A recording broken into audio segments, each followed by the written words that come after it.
रही हो या नहीं? राजा ने जोर से चिल्लाकर कहा, नहीं राजा, मैं नहीं आ पाऊंगी आज, क्योंकि मेरी बॉल खो गई है। तो क्या हुआ? तुम मेरी बॉल से खेल लेना। नहीं राजा, वो बॉल मेरा भाई मेरे लिए लाया था और मैंने वो खो दी। मुझे बहुत दुख हो रहा है। अच्छा ठीक है, कल आ जाना, मैं अभी चलता हूँ। इतना कहकर राजा खेलने चला गया। तनु बहुत रो रही थी और उसको किसी से बात करने का भी मन नहीं था। वह चुपचाप अपने कमरे में चली गई। तनु बार बार यही सोच रही थी कि बॉल किसने ली होगी। अचानक बॉल कहाँ चली गई?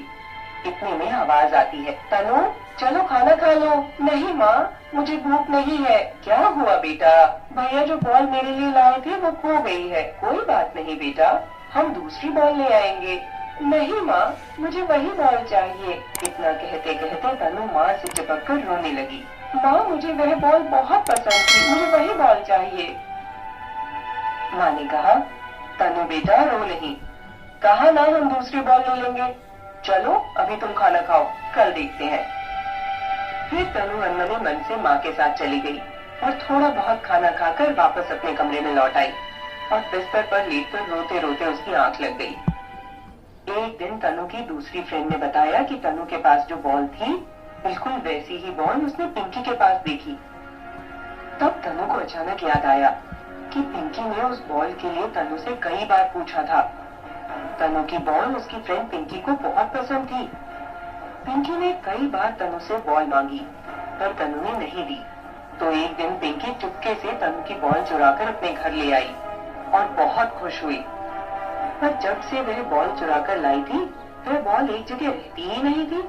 कभी यहाँ उड़ती तो कभी वहाँ, कभी यहाँ उड़ती तो कभी वहाँ। दिन भर कुछ न कुछ सामान तोड़ती रहती थी। कई बार तो बॉल पिंकी को भी लगी और उसके परिवार के अन्य लोगों को भी लगी। पिंकी को समझ नहीं आ रहा था कि आखिर ये हो क्या रहा है। ऐसा रोज होने लगा। पिंकी और उसके घर वाले उस बॉल से परेशान हो गए थे।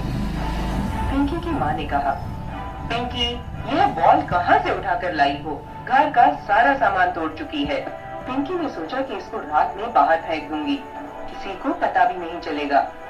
उसने रात को बॉल बाहर फेंक दी और सो गई। लेकिन ये क्या, सुबह बॉल वापस घर में और फिर सामान तोड़ना शुरू। पिंकी रोज फेंकती और बॉल वापस। एक दिन पिंकी को सपना आया, पिंकी, यह बॉल तनु को लौटा कर आओ और तनु से माफी मांगो चोरी के लिए, नहीं तो यह बॉल कभी तुम्हारा पीछा नहीं छोड़ेगी। पिंकी सुबह उठी और सबसे पहले तनु के घर जाकर उसे बॉल लौटा दी और उससे माफी भी मांगी। तभी से बॉल ने उसका पीछा छोड़ दिया। तनु भी अपनी बॉल वापस पाकर बहुत खुश हुई। बॉल लौटाने के बाद भी पिंकी के सपने में कुछ अजीब सी आवाज सुनाई दे रही थी, जैसे कोई कह रहा हो, पिंकी, चोरी करना बहुत बुरी बात है, आगे से ऐसा मत करना। पिंकी ने भी प्रॉमिस किया कि वो आगे से ऐसा कोई काम नहीं करेगी, क्योंकि चोरी का फल पिंकी को बहुत बुरा मिला था और पिंकी के परिवार को भी खामियाजा भुगतना पड़ा था। वो समझ चुकी थी कि चोरी करने का अंजाम कितना बुरा होता है। तनु के भाई ने ये बॉल जिस आदमी से खरीदी थी, उसने बॉल बनाने में अपनी जिंदगी बिता दी थी। इस बॉल को उसने बड़े ही मन से बनाया था। इस बॉल को बनाने के बाद एक दुर्घटना में उसकी मौत हो गई थी।